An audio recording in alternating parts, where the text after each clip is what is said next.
시기에 아합의 시대가 악하고 대단히 위태로웠어요. 그분을 진노케 한 여로보암의 죄를 오히려 가볍게 여겼고 이스라엘이 바알 숭배의 국가로 전락하는 중대 기로에 서 있었기 때문입니다. 하나님께서 어떻게 대응하실지 귀추가 주목이 됩니다. 아합 시대를 향하신 하나님의 그 대응이 무엇인가라고 할 때 오늘 본문 17장부터 마지막 장까지 22장까지 그 내용이 등장을 해요. 장장 6장에 걸쳐서 아합 관련 이야기를 다루고 있어요. 왜 그럴까요? 그만큼 중요하다는 얘기예요. 아합 시대가. 아합 시대를 향하신 하나님의 대응이 한 사람의 출현과 더불어 시작이 되거든요. 그 사람이 누구일까요? 아합 시대를 하나님께서 어떻게 바라보고 대응하실까? 이 악하고 위태로운 시대 속에 하나님이 어떻게 대응하실까라고 할 때 한 사람의 출현과 더불어 시작이 되는데 그 사람이 누구다고요? 엘리야. 하나님께서는 엘리야 한 사람을 통하여 아합과 그 나라와 그 시대를 심판하셔요. 어떻게 심판하시는지, 심판만 하시고 다른 일을 안 하셨는지 그 내용들을 우리가 함께 살펴볼 터인데요. 이 과정을 통해서 우리가 섬기는 하나님이 어떤 하나님이신지를 저와 여러분이 배우는 시간이기를 원합니다. 자, 오늘 읽었던 17장 본문은요, 크게 두 개로 나뉠 수가 있어요. 두 개로. 오늘 10장 본문은 17장은 두 개로 나뉜다. 방금 읽었던 7절까지는 하나님께서 엘리야를 아합 왕에게 보내셔서 하나님의 심판 메시지를 전하게 하십니다. 그리고서 하나님이 엘리야를 어느 장소에 숨으라고 얘기를 하세요. 그 이야기가 7절까지 이야기고 8절부터 마지막 절까지 24절까지는 어떤 내용이 등장하는고 하니 엘리야가 다른 장소로 옮긴 거예요. 누구의 명령을 따라? 하나님의 명령을 따라 있었던 그 장소에서 다른 곳으로 옮긴 이야기가 나오고 있어요. 자, 오늘 본문 1절을 같이 한번 읽어볼까요? 시작. 길르앗에 우거하는 자 중에 디셉 사람 엘리야가 아합에게 말하되 내가 섬기는 하나님 이스라엘의 하나님 여호와께서 살아계심을 두고 맹세하니 내 말이 없으면 수년 동안 비도 이슬도 있지 아니하리라 하시니라. 이 지도를 잠깐 볼까요? 자, 여기를 보시기 바랍니다. 사마리아에서 그리시네에서 요리 두로 쪽으로 가지요. 이쪽에서 갈멜산으로 갑니다. 갈멜산에서 브엘세바로 가고 브엘세바에서 쭉 내려가서 호렙산으로 가요. 엘리야의 일대기가 나와 있어요. 이동 경로가. 오늘 본문에 따르면 아합한테 갔다 이 말입니다. 아합은 어디 있어요? 사마리아 왕궁에 있겠죠. 일반인이 왕을 만나러 가는 것이 상당히 어려웠을 거예요. 이 18장에 가보면은요, 이세벨이 결혼하고 나서 한 일이 뭐냐, 바알 숭배 국가로 만들기 위해 바알 선지자, 아세라 선지자들을 다 데려오거든요. 왕궁에서 함께 먹여요. 그리고 또 한 가지 뭐냐라고 할 때 여호와의 종들을 다 잡아 죽입니다. 그러니까 나라의 종교 자체를 바꿔버리려고 바알 숭배자들 대거 불러들이고 하나님의 선지자들을 다 죽이는 일을 한 겁니다. 그 상황에 엘리야는 하나님의 명령을 따라 어디를 향해 갔어요? 사마리아로 간 겁니다. 왕궁에 가서 왕한테 하나님의 심판의 메시지를 전한 겁니다. 그러니까 목숨 걸고 간 거겠지요. 다 잡아 죽이는 판에 목숨 걸고 갔어요. 그러니 전한 다음에는 얼른 도망가야 맞습니다. 자, 엘리야가 아합에게 전한 메시지가 뭐죠? 1절을 보니까요. 같이 한번 읽어볼까요? 내가 섬기는 이스라엘의 하나님 여호와께서 살아계심을 두고 맹세하노니 내 말이 없으면 수년 동안 비도 이슬도 있지 아니하리라. 예. 왕 앞에 가가지고 전한 하나님의 메시지가 뭐였냐라고 할 때 엘리야 입에서 비가 오겠다라는 말이 있기 전까지는 어떻게 된다? 수년간 비도 없겠다. 이슬도 없겠다라는 겁니다. 비는 안 온다 하더라도 이 헐몬산 쪽에 천년설이 있다라고 합니다. 오래도록 눈이 안 녹는 그 지역이 있는데 그것으로부터 물이 흘러내리면 계곡을 타고 쭉 흘러내리거든요. 갈릴리로 해가지고 요단으로 해가지고 쭉 흘러오는데 그 물들의 영향에 의해서 이슬도 내리고 나라가 살 수가 있는데 이슬마저도 하나님께서 멈추게 하신다는 거예요. 그러니까 이 팔레스틴 가나안 전역에 극심한 흉년을 하나님이 보내신다. 지금 아합에게 엘리야가 오자마자 내가 당신에게 말한 지금부터 다시 와서 당신 만나서 당신 앞에서 말할 때까지 비가 없겠다. 근데 그 기간이 언제다? 수년이다. 그렇게 얘기를 한 겁니다. 야고보서 5장에 보면은요, 이런 말씀이 나와요. 진짜 그런 일이 벌어졌냐 라고 할 때, 야고보, 예수님의 동생인 야고보는요, 엘리야는 우리와 성정이 같은 사람이로되 비가 오지 않기를 간절히 기도한 즉 3년 6개월 동안 땅에 비가 오지 않냐고 다시 기도하니 하늘이 비를 주고 땅이 열매를 맺었다. 몇 년간? 3년 6개월간. 그러니까 엘리야는 그 말씀을 선포한 이후에 옮겼는데 자그마치 3년 6개월간 비도 이슬도 그쳐버린 세상이 되어버렸다는 거예요. 왜요? 아합의 범죄로. 하나님 대적하니까. 자, 2절부터 우리 4절 읽어볼까요? 여호와의 말씀이 엘리야에게 임하여 이르시되 너는 여기서 떠나 동쪽으로 가서 요단 앞 그리 시내가에 숨고 그 시냇물을 마시라. 내가 까마귀들에게 명령하여 거기서 너를 먹이게 하리라. 하나님께서요 엘리야에게 빨리 숨으라고 얘기합니다. 어디로 숨어라? 여기 사마리아에서 동쪽으로 가서 이 그리 시내라고 하는 곳에 가서 숨으라는 겁니다. 이곳의 물이 괜찮았나 봐요. 그리고 이곳이 안전한 곳이었던가 봅니다. 아합이 엘리야를 찾으려 하기 때문에, 잡으려 하기 때문에. 왜 잡으려 할까요? 성경을 보면 엘리야는 복장이 굉장히 일반인과 달랐대요. 털옷을 입었다라고 합니다. 그리고 가죽들을 또 띄었다라고 해요. 털옷을 입고. 그러니까 정상인들 같이 살지 않았어요. 산속에 살면서 거칠게 지냈던가 봐요. 그런데 그 엘리가 숨어야 되는 이유가 어디 있어요? 아합왕이 누가 와서 그 얘기하면 저 미친놈을 만나. 정신 나간 인간이다. 그러면 그만이잖아요. 지금 비가 오고 있고 날씨가 멀쩡한데 뭔 그런 걱정을 하겠습니까마는. 아합이 왜 잡아요? 가만 봤더니 비가 안 와요, 진짜. 이슬도 그쳤다 그러는 거예요. 어디가 봤더니 나라 전역이 온 세상이 지금 그러한 상황이 된 것을 시간이 가면 갈수록 깨닫게 된 겁니다.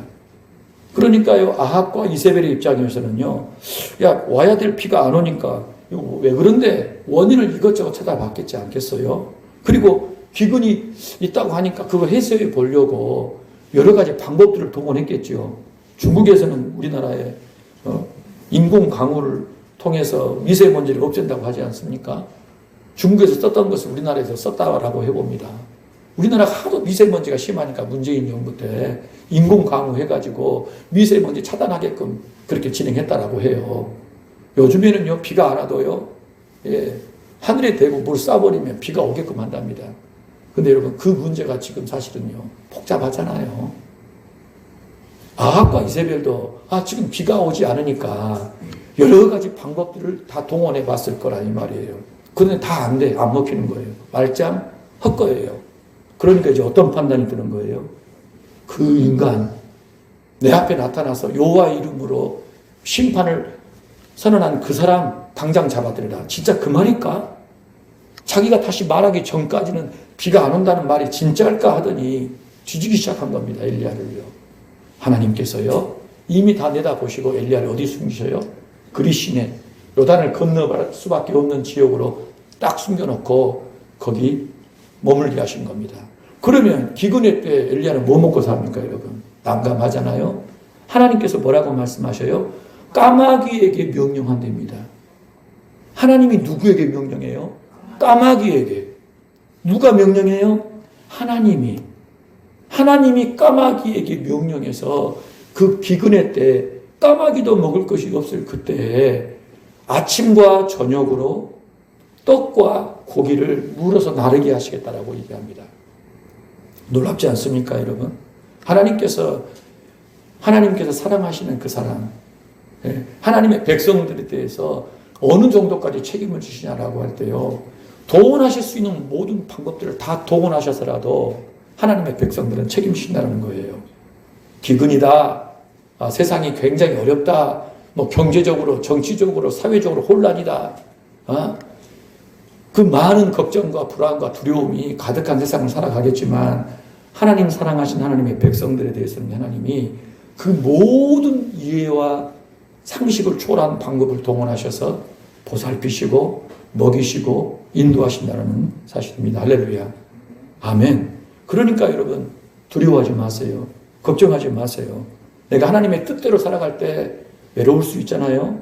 지칠 수가 있잖아요. 그럴지라도 두려워하지 마시라는 거예요. 내가 하나님 떠나 하나님 뜻대로 행하지 않을 때에는 정말 걱정하고 두려워해야 되겠지만 하나님 뜻대로 행할 때, 하나님 명령 따라 행할 때 문제가 오고 환란이 올 때는 두려워하지 말라는 겁니다. 하나님이 책임지신다는 거예요. 할렐루야. 저와 여러분을 그렇게 먹이시고 입히시고 돌보시는 하나님, 까마귀를 명령하셔서 그 종을 먹이시는 그 하나님이 우리의 아버지이심을 믿습니다.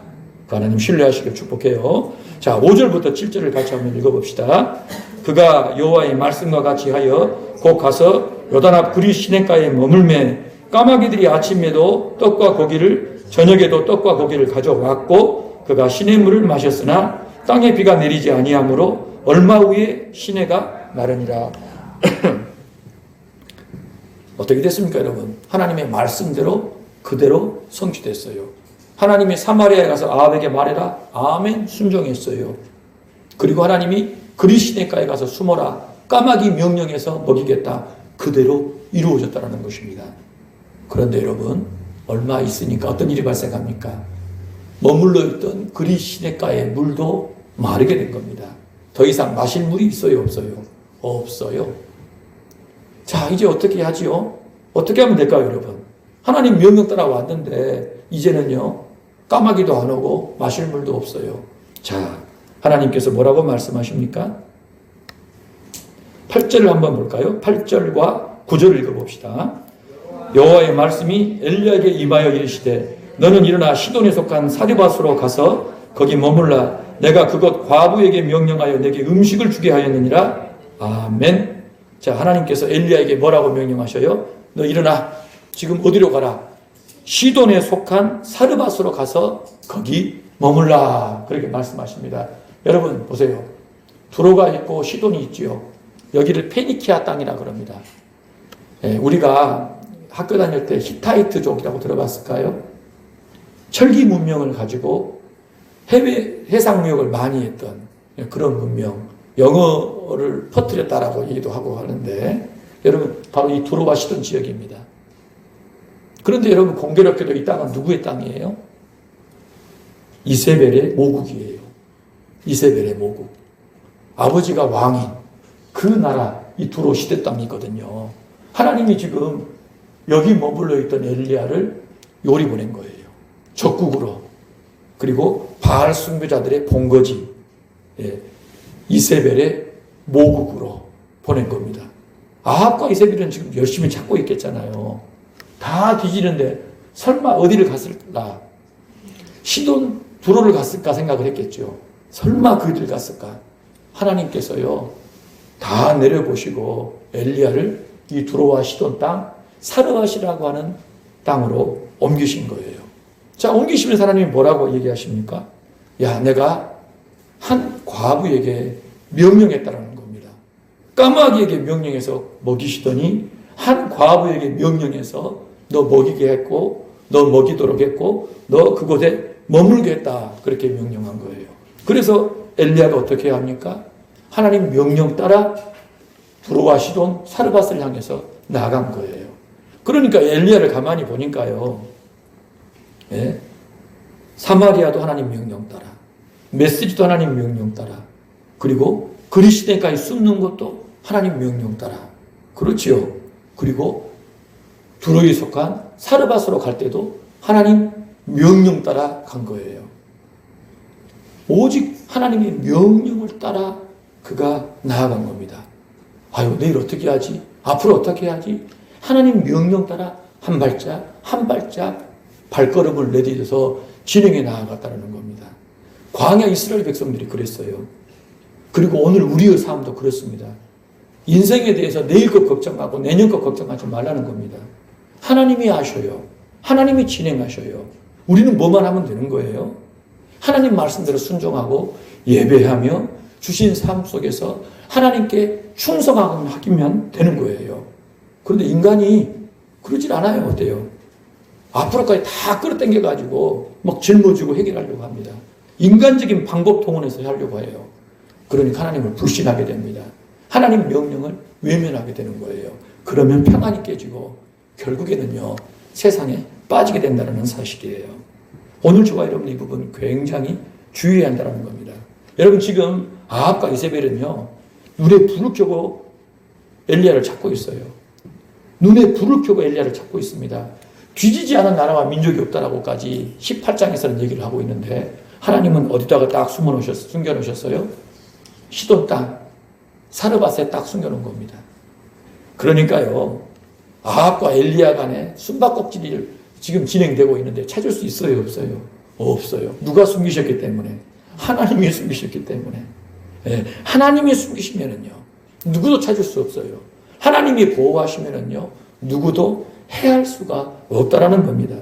자, 사무엘상에 보니까요, 이런 구절이 나와요. 같이 한번 읽어볼까요?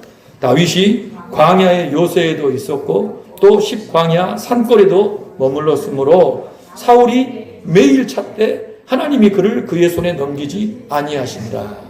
왕이 다윗 죽이려고 뒤지지 않은 나라가 없고 땅이 없어요. 자기 나라 안에서요. 그런데 찾을 수 있어요? 없어요? 없어요. 소문이 들려서 가보니까요, 금세 없어져 버렸습니다. 아슬아슬하게 잡을 줄 알았더니 못 잡아버립니다.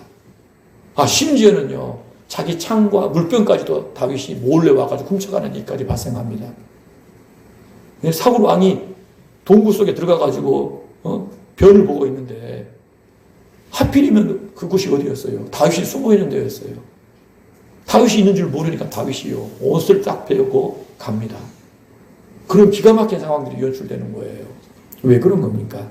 하나님의 뜻대로 사는 다윗과 악령이 들려서 하나님의 종을 사로잡는 사울 간의 숨바꼭질이 진행이 되는데 하나님이 아슬아슬하게 넘기시지 않아요. 잡을 수가 없습니다. 하나님이 손에 안 넘기시니까요, 잡히지가 않는 거예요. 여러분, 이 기간 동안에 다윗은요, 많은 시편을 지어서 불렀습니다. 그래서 다윗이 이 사울에게 쫓겨다니는 그 10년의 시간 동안에 하나님의 사람으로, 하나님이 세우시는 영원한 목자 왕으로 견고하게 준비될 수 있었다는 거예요. 그러니까 우리가 하나님 안에 살아갈 때는요, 힘들고 외롭고 또 때로는 막막할 때가 분명히 옵니다. 그럼에도 불구하고 하나님께서 그 모든 것들을 다 하셔요. 그 모든 것들을 다 하나님이 사용하셔서 더 온전한 영광으로 우리를 이끄신다는 사실을 꼭 기억하시기를 주의 이름으로 축복합니다. 아멘. 자, 우리 10절과 11절 보겠습니다. 함께 읽어볼까요? 그가 일어나 사르밧으로 가서 성문에 이를 때 한 과부가 그곳에서 나뭇가지를 줍는지라. 이에 불러 이르되 청하건대 그릇에 물을 조금 가져다가 내가 마시게 하라. 그가 가지러 갈 때 엘리야가 그를 불러 이르되 청하건대 내 손에 떡 한 조각을 내게로 가져오라. 엘리야가 하나님의 명령에 따라 시돈 땅 사르밧으로 갔어요. 성문에 딱 도착하자마자 때마침 누구를 만납니까? 한 과부를 본 겁니다. 그 과부가 뭐하고 있어요? 나뭇가지를 줍고 있는 거예요. 그래서 기가 막힌 시간, 타이밍이잖아요. 엘리야가 그 여인을 딱 보더니 뭐라 그래요? 물 좀 달라. 그랬더니 여인이 물을 주는 거예요. 엘리야는 무슨 생각을 했을까요? 옳거니 이 여인이로구나. 이 여인이 어떻다라는 얘기입니까? 하나님께서 명령하셔서 엘리야를 먹이고 머물게 할 그 사람이라고 엘리야는 확신했던 겁니다. 그래서 그 여인에게 뭐라고 얘기합니까? 작은 떡 하나만 더 가져올래? 이 기근의 때 먹을 것이 없는 그 시절에 엘리야가 이제 먼 땅을 왔는데 먹을 것도 없이 얼마나 힘들었겠어요. 물 좀 달라 해놓고 떡도 조금 주라 한 겁니다. 그런데 물을 준 여인이 뭐라고 답하지요? 12절을 같이 한번 읽어볼까요?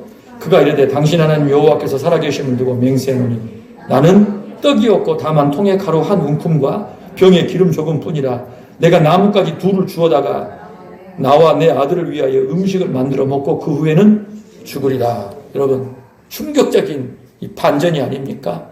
엘리야가 자신의 도우미로 확신했던 이 여인은 어떤 여인이에요? 먹을 떡이 없는 여인. 예? 마지막 남은 밀가루와 기름을 가지고 밤에 먹고 아들과 함께 먹고 다음엔 먹을 게 없어서 굶어 죽어야 될 형편에 놓여 있는 여인. 지금 엘리야를 만난 이때도 지금 언제 어떤 때지요? 밥에 먹으려고 나뭇가지 죽으러 올 때라는 거예요. 그러니까 여러분 이 여인에게 미래가 있어요, 없어요? 없어요, 없어. 미래가 전혀 없는 여인입니다. 하나님께서 이런 지경에 놓여 있는 여자한테 엘리야를 보낸 거예요. 기가 막힌 노릇 아닙니까, 여러분? 야, 내가 그녀에게 명령해서 너를 먹이게 했다. 그 거짓말 아닙니까, 여러분? 먹을 것이 없는데 먹이게 했다는 게 거짓말 한 거잖아요. 엘리야 속여가지고 여기까지 오게 만드신 겁니다. 여러분이라면 이런 상황에 어떤 마음을 들겠습니까? 아니, 하나님 이거 아니잖아요. 어떻게 이럴 수가 있어요? 말씀이 다르지 않습니까? 여러분 입이 대자로 나왔을 거예요. 충분히 그럴 수 있는 상황입니다. 예?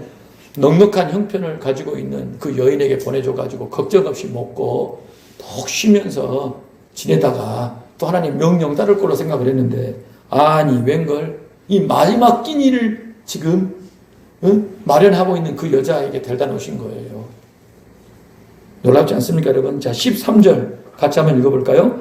엘리야가 그에게 이르되 두려워하지 말고 가서 내 말대로 하려니와 먼저 그것으로 나를 위하여 작은 떡 한 개를 만들어 내게로 가져오고 그 후에 너와 내 아들을 위하여 만들라. 엘리야는 지금 이 상황이 전혀 놀랍지도 않은가 봐요. 그리고 웬걸 하나님께 원망하는 기색도 안 보여요. 예? 아들과 함께 마지막 식사하고 죽겠다라고 말하는 그 여인 시원한 마음도 안 드는 것 같아요. 지금 이 방금 엘리야가 한 얘기를 보면은요. 그러지 않습니까? 오히려 정난이가 뚝 떨어지는 얘기를 하고 있습니다. 두려워하지 말고 가서 네 말대로 해라. 먹고 죽으라는 얘기입니다.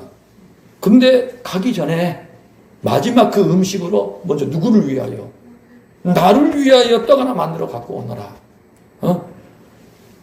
아들하고 그 여인이 먹을 마지막 그 떡인데 그거 만들어 먹되 먼저 나한테 갖고 와. 나한테 줘. 그리고 남은 걸로 너와 네 아들이 먹으라고 얘기한 거예요. 여러분 이거 어떻게 들리십니까? 예? 뭐 이렇게 뻔뻔하니까 나한테 뻔뻔하게 짝이 없다. 이건 파렴치한 이게 좀 몰상식한 사람이 다 있나? 이기적이죠. 자기 배밖에 모르네. 그리고 어때요? 나 또 두껍다. 뭔 이런 사람이 다 있나? 당장에 욕이 나오지 않습니까? 아, 배가 고프다 하더니 이 사람이죠.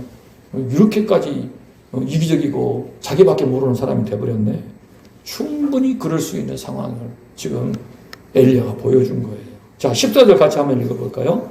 이스라엘 하나님 여호와의 말씀이 나 여호와가 비를 지면에 내리는 날까지 그 통의 가루가 떨어지지 아니하고 그 병의 기름이 없어지지 아니하리라 하셨느니라. 이 가련하기 짝이 없는 이 여인에게 엘리야가 그처럼 뻔뻔하고 야비하게 굴었던 이유가 어디 있어요? 하나님의 약속을 믿었기 때문입니다.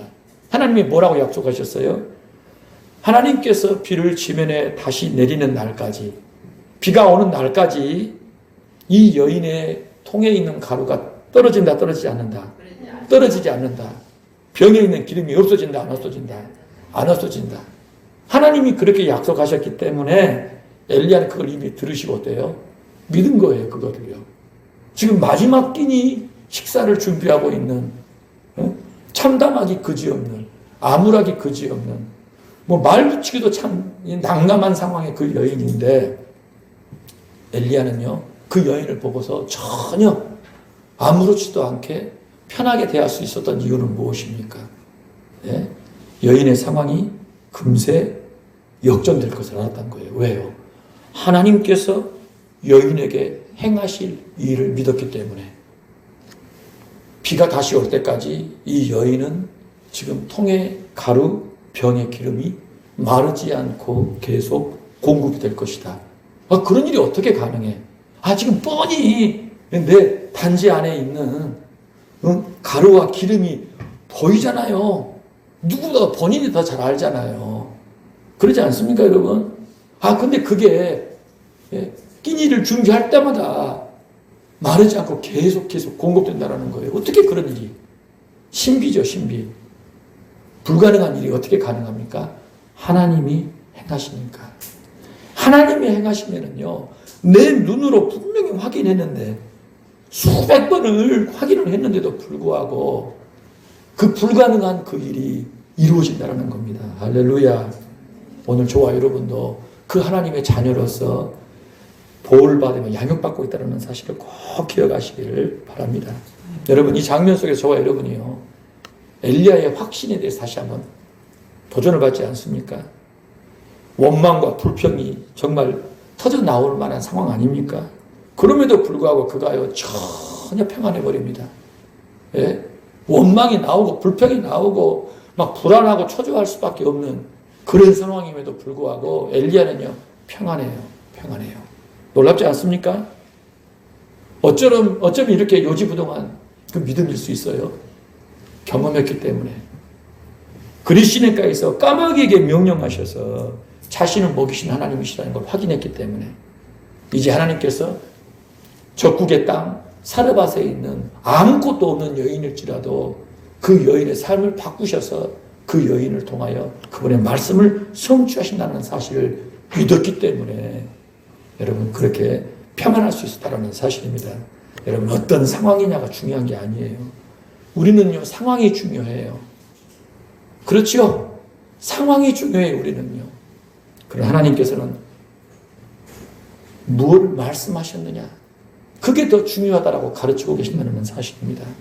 상황이 아니라 하나님 말씀에 집중하는 저와 여러분이기를 원합니다. 따라서 한번 해보세요. 상황이 아니라 하나님 말씀에 집중하자. 아멘. 그리 행한다면 하나님의 이적을 볼 것입니다. 하나님이 행하시는 놀라운 역사를 경험할 것이라는 얘기예요. 자, 우리 함께 15절과 16절 읽어볼까요? 그가 가서 엘리야의 말대로 하였더니 그와 엘리야와 그의 식구가 여러 날 먹었으나 여호와께서 엘리야를 통하여 하신 말씀같이 통의 가루가 떨어지지 아니하고 병의 기름이 없어지지 아니하니라. 할렐루야. 하나님께서요 엘리야를 통하여 말씀하신 그대로 행하셨어요. 그래서 그 여인이 매일 매 순간마다 하나님이 베푸시는 그 이적을 생생하게 경험할 수 있었다는 것입니다.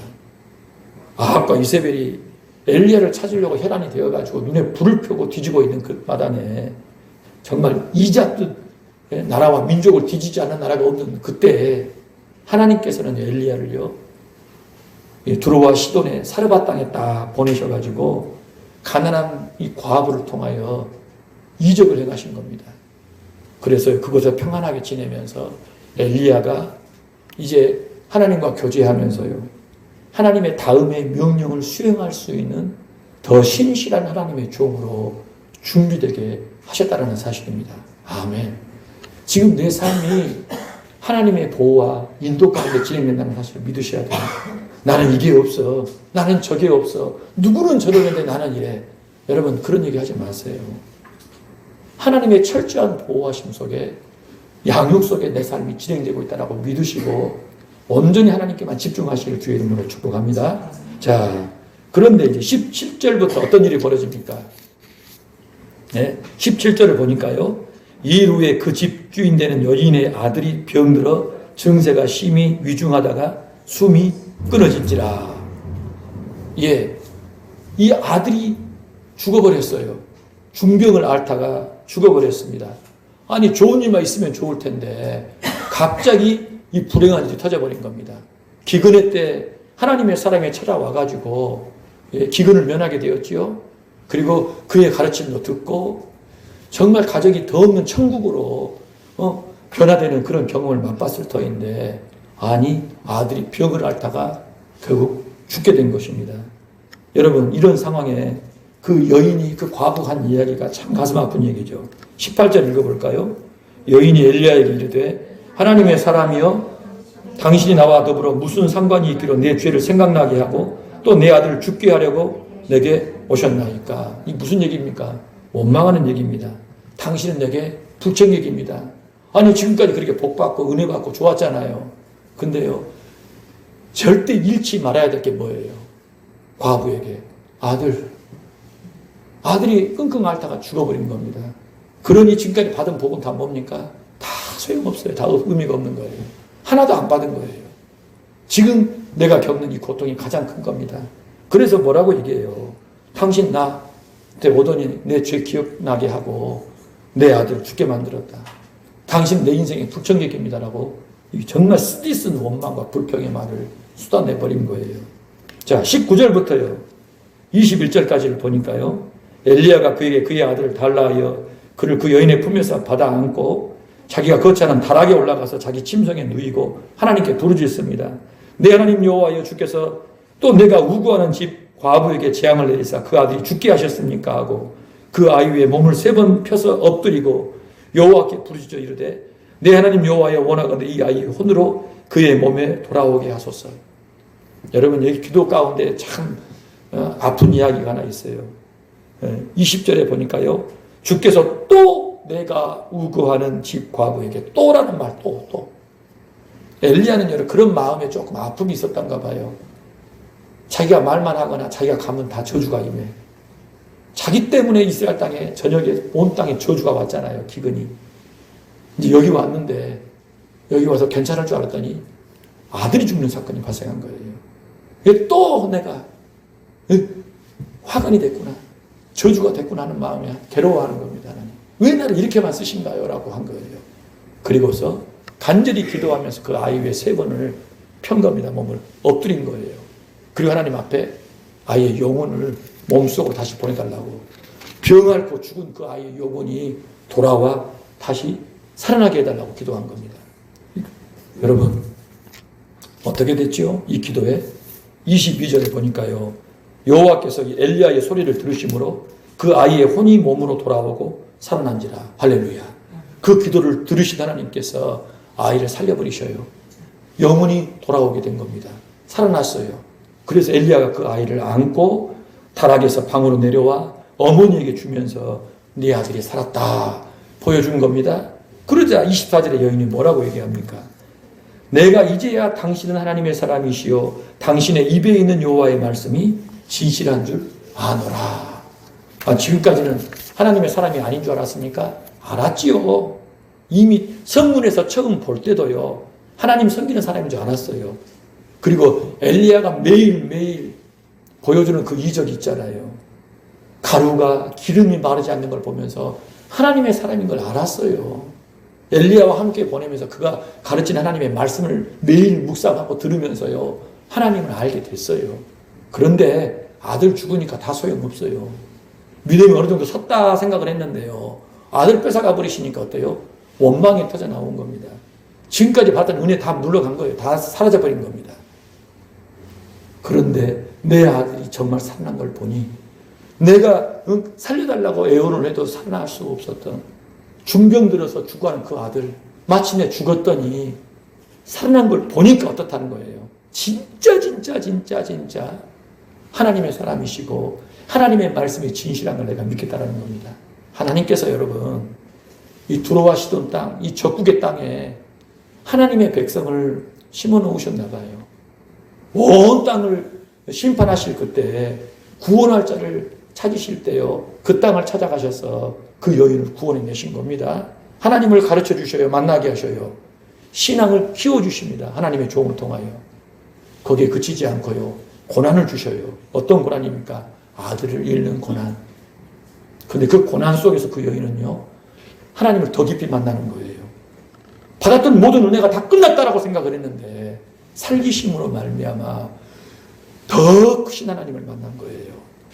예, 복을 주장하시는 하나님, 온 세상이 기근으로 하나님의 심판을, 저주를 받아도 나만큼은 하나님께서 복을 주시는구나, 화가 하나님께 있고 복도 하나님께 있구나 하는 것을 여인이 생생히 경험했어요. 아들이 죽는 사건을 통하여 하나님은 죽이기도 하시는 분이구나.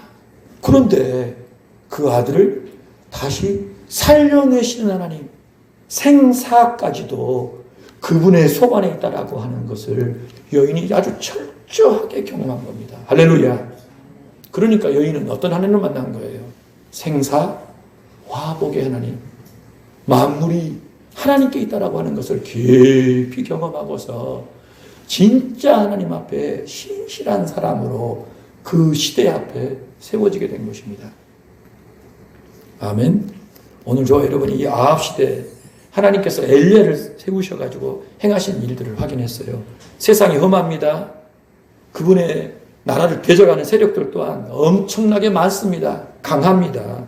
그런데 하나님께서는요, 엘리야 한 사람, 고작 한 사람을 세워서 일하시는 거예요. 이 한 사람으로 뭘 하겠습니까? 봤더니 하나님께서는요, 나라와 민족이 할 수 없는 일들, 세상에 그 어떤 강한 자들도 할 수 없는 일들을 한 사람을 통해서 행하신다는 거예요. 하나님께서 준비하신, 선택하신 그 한 사람으로 온 세상이 감히 감당할 수 없는, 이해할 수 없는, 초월할 수 없는 일들을 하나님이 행하신다라고 하는 것을 저와 여러분이 경험했어요. 엘리야 그 한 사람으로 온 세상을 무릎 꿇게 하시는 하나님이 오늘 저와 여러분이 하나님이신 줄 믿습니다. 그리고 오늘 저와 여러분은요, 그분의 사람에 대하여 완전하게 돌보시고 인도하시는 하나님을 만나지 않습니까? 누구도 예상하지 못하는 방식으로 그분의 종을 보호하시고 먹이시고 인도하시지 않습니까? 까마귀에게 명령하셔서 먹이십니다. 놀랍지 않습니까? 아니 그 짐승이 먹을 것 없는 그 시대에 어떻게 자기가 먹지 않고 그것을 아침 저녁으로 날라다 바칠 수가 있습니까? 하나님이 명령하시니까 그 금수도 그렇다라는 거예요. 하나님께서 명령하시니까 아무것도 없는 인생의 마지막에 놓여 있는 여인도 하나님의 뜻을 이루는 도구가 된다는 것입니다. 하나님은 하나님의 사람에 대하여 그 생명 싸기로 싸셔서요, 철저하게 보호하시고 양육하시고 인도하십니다. 누구도 해하지 못하고 넘보지 못하게 하신다는 약속을 꼭 기억하시기를 축복해요. 누가복음 4장을 볼까요? 같이 한번 읽어봅시다.